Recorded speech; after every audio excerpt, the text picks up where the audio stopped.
আগামী 12 ফেব্রুয়ারি অনুষ্ঠেয় ত্রয়োদশ জাতীয় সংসদ নির্বাচনকে সামনে রেখে তারেক রহমানের নতুন ও ব্যতিক্রমী ভাবনাকে কেন্দ্র করে নির্মিত নির্বাচনী থিম সং আনুষ্ঠানিকভাবে প্রকাশ করেছে বিএনপি।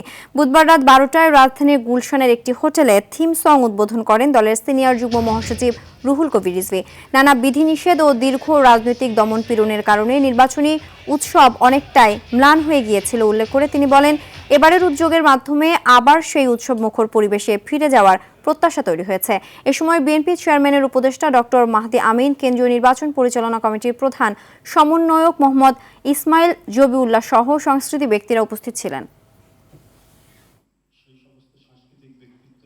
অনেকদিন একটা নীরব স্তব্ধতার মধ্যে দিয়ে দেশ গেছে।